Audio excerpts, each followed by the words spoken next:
Hello and welcome to another episode of Decentralized, which is brought to you by GlobalStake, your institutional, truly decentralized, self-owned and managed SOC 2 compliant bare metal staking service provider. But today we are thrilled to have another guest on the show, McDavid Stoddard. He's with us and he's a pioneer in the world of decentralized finance. So we've got some good knowledge nuggets and stories to dive into, but for those of you that aren't aware, McDavid is an accomplished generalist who excels in early stage companies, particularly in the realm of Web3. He has a strong track record of creating real world use cases for Web3 technologies. He formerly served as the growth lead for Aperture, which was at the forefront of innovation, contributing to the world's first UniV3 LP tooling solution with intent-based automation parameters. But McDavid has recently, within the last couple of weeks, transitioned to a new project called Arrakis Finance, which is building trustless market-making infrastructure and strategies on Uniswap V3. We're excited to learn more about his insights and experiences with DeFi. McDavid, excited to have you on. Yeah, thanks for having me. Of course. So let's just start from the very beginning. One of my favorite questions to ask is what got you interested in Web3 and crypto? And then after that inflection point, what has led you all the way up through today in your journey? Yeah. So what got me interested in crypto and Web3? I think so. I started my career, I've been in tech basically my entire career, other than a very, very brief stint at PricewaterhouseCoopers as an accountant, which didn't last very long, was not my cup of tea. But I would say I've always kind of been drawn to like big narratives and like fast moving, vibrant, dynamic spaces. I moved to China after I finished undergrad in college because I was wanted to like potentially start a career in China, because that was this huge narrative around the era that I was entering college and like doing undergrad. I started in 2010. This is right after the Beijing Olympics in 2008. All these headlines about China, and I totally was just like a moth to the light source that was that huge China narrative. And I spent about a year and a half in China, and ended up like moving to Silicon Valley to work in a Chinese company.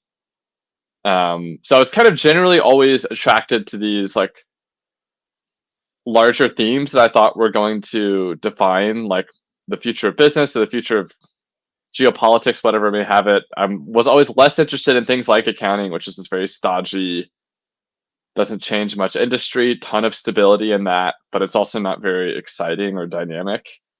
And then I moved out to California about 8 years ago and was working in Web2, and then this is at the kind of the tail end of the kind of like app mania, looking at like 2019, 2020, all the innovation in like the app space, which is primarily what I was in. I was always working for consumer facing apps.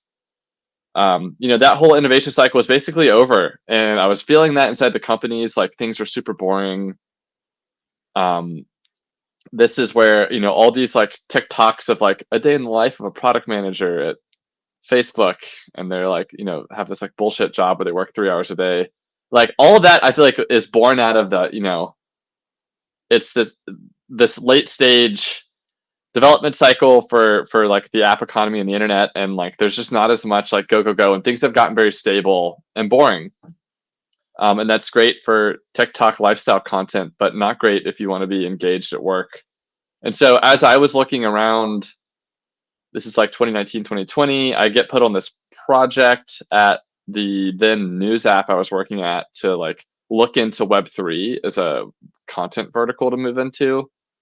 And doing that, I got, I don't know what you call it, nerd snipe, red pilled, whatever phrase you want to use. I got bought in on like all the real stuff going on in crypto, not just like buying Bitcoin on Robinhood and holding it, but seeing all the like decentralized applications that were coming out. And this was also coinciding with this huge venture fundraising explosion that was happening into Web3. And I was like, oh my God, I got to just like go dive in. And then I left that news app like late 2021 to go work for Aperture Finance. which was quite an interesting time to join. I joined Aperture, which, for those of you who don't know or may know, Aperture Finance started off as this like Terra project. So the end of 2021, you have to remember Terra is at like the height of its powers. Do Kwon, who is the seed investor in Aperture, or at one point in time was a seed investor in Aperture. I don't think he ever actually sent us he never like sent the TX for which would have been UST, I guess. He never paid us, so like it was voided later on. But anyways, this is at the height of Do Kwon's powers and Terra's hype, and so it was this super crazy rocket ship to like step in on. Aperture had kind of like come up with this structured product vault that was called the Anchor Mirror Delta Neutral Strategy, which is kind of a mouthful. But basically, it was like greedy Anchor Earn. And for those of you who remember, Anchor Earn was this super unsustainable Ponzi money market where you would get 20% APY on your UST. There were some ways to do some like crazy looping, and you could basically boost that 20% to like 40%. And we stepped in. I step into Web3 and I'm like, oh my God, this is everything I'd ever hoped for. This is just like hockey stick growth. There are no fucking rules. Anything goes. Very small company, moving super quick, moving very fast. It was, very exciting. Building this product that goes from 10 million in TVL to 120 million TVL in a couple of weeks. That was a big deal back in 2022. It's still a big deal now, especially for some kind of vault. People can do that now with like some kind of restaking token. You maybe can like quickly scale TVL, but it's very hard to do that for an actual like strategy vault. And we had Do Kwon, who is a big champion, helping like retweet all the announcements we were doing. That was super important for kind of our early growth marketing. And then for TVL, we were also like talking to the likes of like the Celsius trading team or the Celsius DeFi team, who was, they were going out shopping all these like huge quantities of UST they had, looking to get yield on it, and they came to Aperture, and that was also crazy working with them. But of course, this is all very short-lived. Terra depegs about like 4 or 5 months after I joined Aperture, and that all gets obliterated, and we kind of have to go back to square one. But yeah, that was sort of my transition and baptism by fire. Is that the expression into actually working in crypto Web3? That would be a very apt description, especially considering what you just laid out in terms of how you got from where you were to there. And yeah, all I could think of the whole time was steady lads deploying more capital. And I remember all the things you said about Anchor. I used Anchor UST. Luckily, I got out before, like right early in the DPEG when it was like 90 cents. Nice. So very crazy, some of the stuff that you just told us. Keen to hear more about like how Celsius was involved in this too, because obviously that whole thing with Mashinsky and everything else kind of blew up as well. So do you mind just sharing a little bit more about what it was like working with the Celsius team? Yeah, for sure. The Celsius team for us was quite interesting because we had a ton of respect for them based on the way they managed the relationship with us. They reach out over email. They're like, hey, we want to learn more about like the security of basically the underlying smart contract powering this vault. We've been running this. I think they said they've been running the strategy manually, and it was like too cumbersome.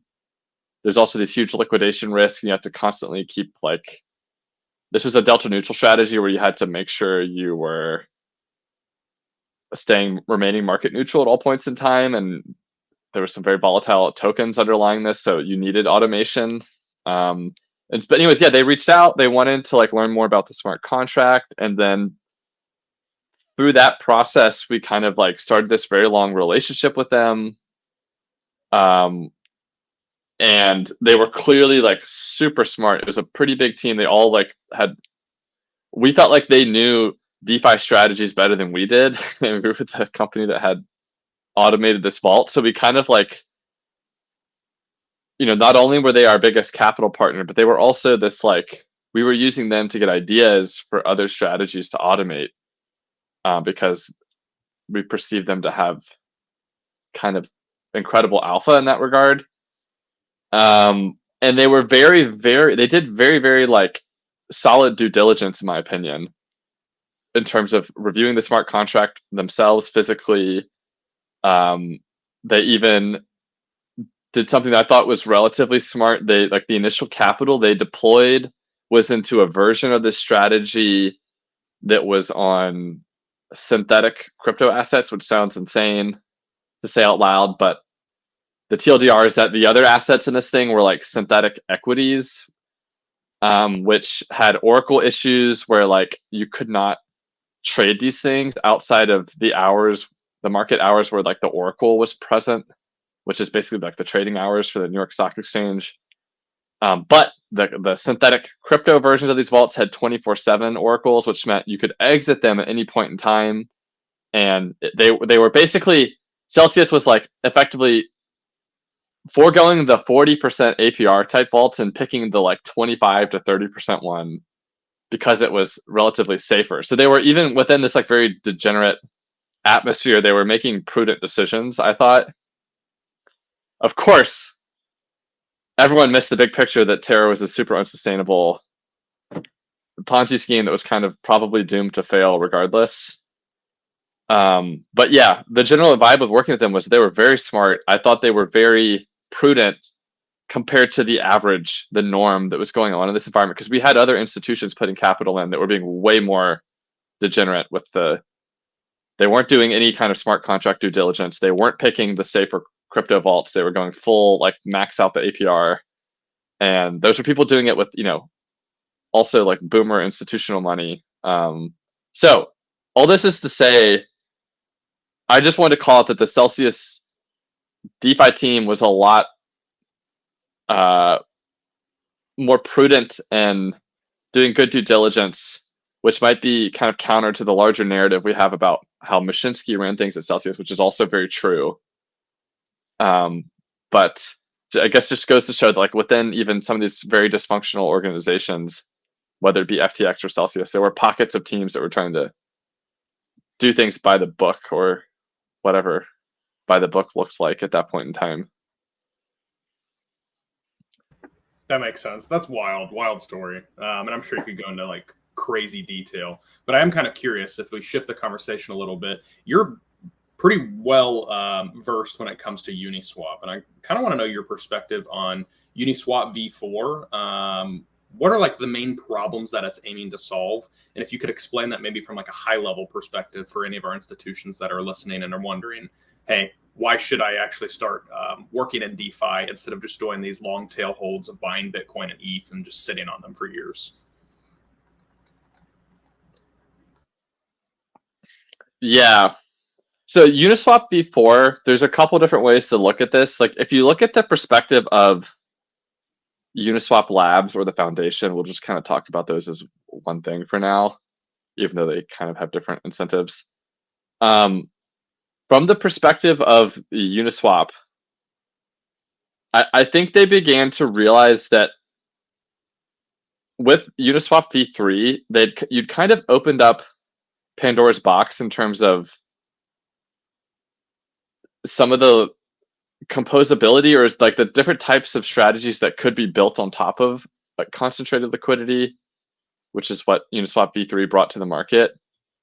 And you also opened up a ton of UX problems for the LPs specifically, because UniV2, very famous. Anyone, whether you're Wintermute or some random person in Africa with a smartphone and like $5 on some like cheap L2, anyone could deposit into UniV2 and get the same like results essentially. But UniV2 is very capital inefficient, providing a liquidity from 0 to infinity at all times is not super scalable, especially for certain types of assets. And so you needed concentrated liquidity, but bringing concentrated liquidity to the market meant the UX was really complicated. And also there were all these other opportunities for things you could do. So I think what Uniswap was trying to do with V4 was take this a step further and say, we're actually going to make this DEX or AMM design even more customizable by introducing this thing called hooks, which is essentially, it allows any third-party developer to come in and say, at the start of a block or at the end of the block or in between any of the transactions that happen within that block, you can have some kind of action take place. And what that action is like pretty broad. It's a pretty wide sandbox. You basically can say like, I want to check Oracle prices in between every transaction, and then like we can change the fees dynamically, or you could do something crazy where you have someone like bidding at the top of the block to extract all the MEV from this specific pool, and then they have to pass that MEV auction. The fees from that have to go back to the LPs who had the MEV extracted from them, or the arbitrage extracted from them. Or you could set up things like creating limit orders or range orders, like where the position will automatically close out once these like certain price targets have been met, and the LPs will just get the tokens back to them as the new token that they wanted.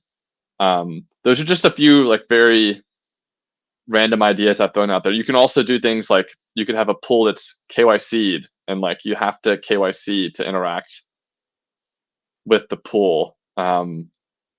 And these are just a few of the ideas that have already been identified. But generally speaking, what Uniswap V4 is going to do is it's going to allow third-party developers to tackle two main problems with DEXs. And one main problem is really generally around, we don't have a great term for this, but it's the broader umbrella of leakiness, which includes arbitrage, loss first rebalancing, and permanent loss, MEV, whatever you want to call it. This is one of the things that's been caused a lot of friction for LPs currently on UniV3, and there'll be a lot of different novel solutions coming out to address that, and that will essentially flow back into the pockets of LPs. LPs should be able to get better yields as a result of all these new MEV aware AMM designs that are coming out. This is also something Arrakis is certainly playing in the arena of. And then on the other side, you have general UX problems that can be solved or addressed with UniV4, like setting up limit orders, range orders, KYC pools, that kind of stuff. So that's, broadly speaking, I think what UniV4 is going to bring to the market. Yeah, I'll pause there. No, that's good. And it's actually probably a perfect transition statement. So what you guys are building at Arrakis, so the new project that you just joined, is trustless market making infrastructure. And these strategies, are specifically on Uniswap V3. So can you kind of take that marketing tagline statement per se and actually expand upon it and articulate what it is you guys are doing? Yeah, so Arrakis, we basically want to be like a decentralized Wintermute.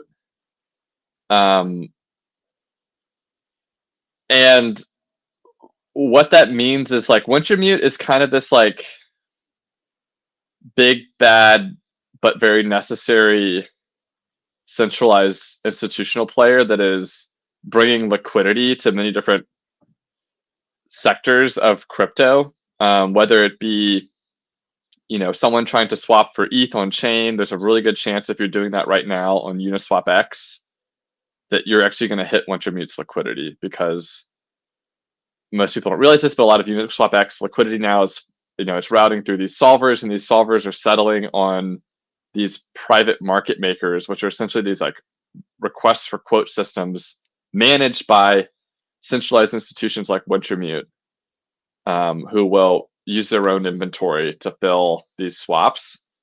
So Wintermute, they're very big on chain. They're very big on centralized exchanges. They also work with a lot of token projects directly to bring liquidity to those tokens, both on chain and off chain. And what we want to do at Arrakis is basically do two things. One, we want to provide an alternative to Wintermute that is decentralized and more transparent.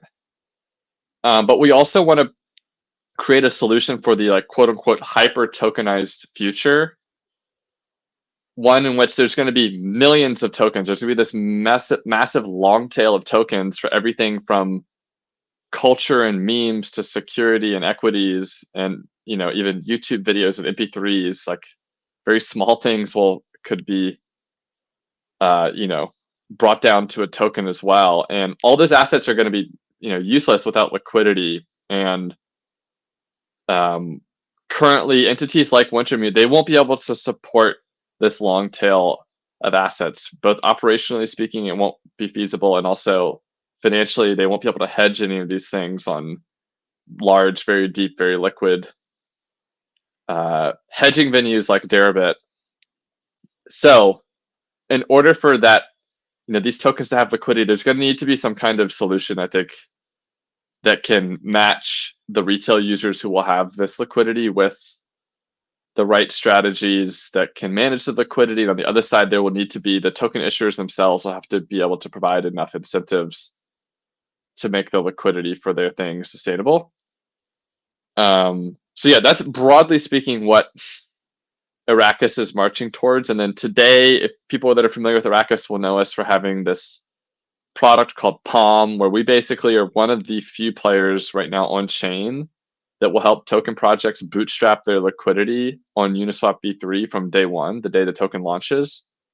If you go out now and you talk to Wintermute or GSR or any of the other centralized market makers, very few, if any of them, will have any kind of solution to help you market make on chain. And if they do, they might just put it in a V2 pool because that's the easiest thing to do, but that's not very value additive in our opinion. So today, Arrakis, we have this Palm product that we've helped, I think, already over like 30 or 40 token projects this year alone bootstrap their liquidity on UniV3 from the get-go. But going forward, you're going to see Arrakis launching these kind of MEV-aware AMM solutions on top of these next-gen AMMs like Uniswap V4. And the first such integration we're doing is on this UniV4-like protocol called Volantis that's launching this summer. We have this AMM we're launching there in partnership with Volantis called HOT, which stands for hybrid order type. But basically, HOT is like one of these private market makers, similar to how Wintermute is a private market maker on Uniswap X. HOT in itself is hybrid in that there's a request for quote system that solvers can interact with, permission solvers can interact with, and then there's also the regular permissionless AMM setup where anyone can swap against the liquidity.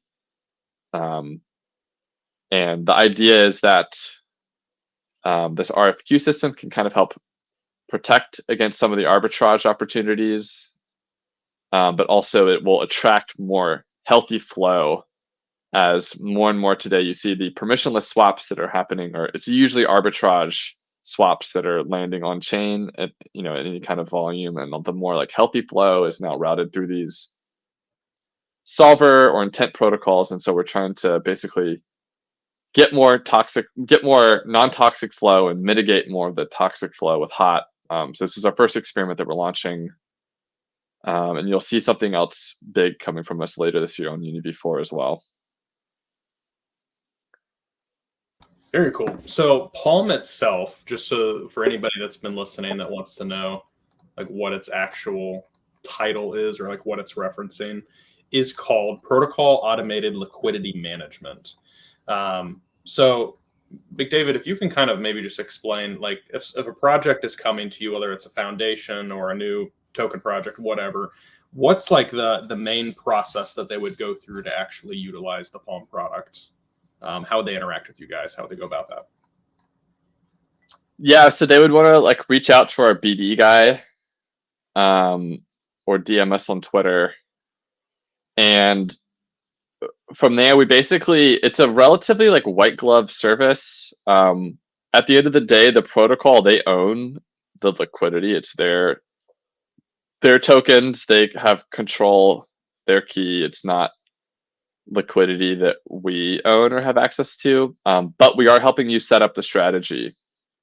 And every token project has a slightly different appetite for, there's a lot of trade-offs basically you'll be making with UniV3. Like, do you want to have very deep liquidity at the risk of having higher impermanent loss, or do you want to like spread the liquidity out a bit more to mitigate against impermanent loss, but at the expense of having lots of depth around the current spot price? And do you want that to switch at some point? Like, maybe once price discovery has settled down and the price is maybe more stable, maybe, then you want to crank up the depths and pivot the strategy. So all those kind of decisions are things that our team can kind of like hold your hand through. And this is, I really think is, this sort of hybrid approach where there is a smart contract that protocols do own their own liquidity, but at the same time, they have this team at Arrakis who can help hold their hand and can pivot things very quickly just through a Telegram chat. I think this kind of approach is what DAOs and token issuer teams sort of prefer, versus something that's like a totally decentralized approach where you're just interacting with some kind of protocol, of which Arrakis does have a version of. There is like a self-service version of Palm. If you're like a smaller token project and you just want to get something off the ground pretty quickly, you can use our self-service UI. But yeah, that's how most projects get in touch with us. Just sort of go through our BD guy or DM us on Twitter. We'll can help you out. Well, that was really interesting. This whole conversation, McDavid, I feel like I learned a ton, and you guys clearly know the lay of the land. Like I didn't know anything about Uniswap V4. I am a DeFi user. Like I knew all the problems you're talking about with UniV2, V3.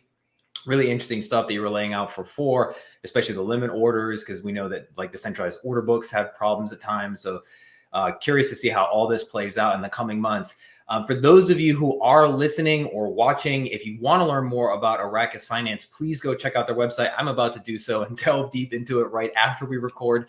It's at arrakis.finance. And McDavid already gave a couple ways to reach out to are you on LinkedIn? Anywhere else that people should reach out to you to learn more about Arrakis or get in touch and want to work with the team? Yeah, I would just DM the Arrakis Finance Twitter handle, or you can find me on LinkedIn or Twitter. All right, sounds great. Well, thank you so much for taking the time to speak with us today, McDavid. For those of you who are listening or watching, we appreciate you tuning in to this edition of Decentralounge, and we'll see you next time on the next episode. Take care, everybody.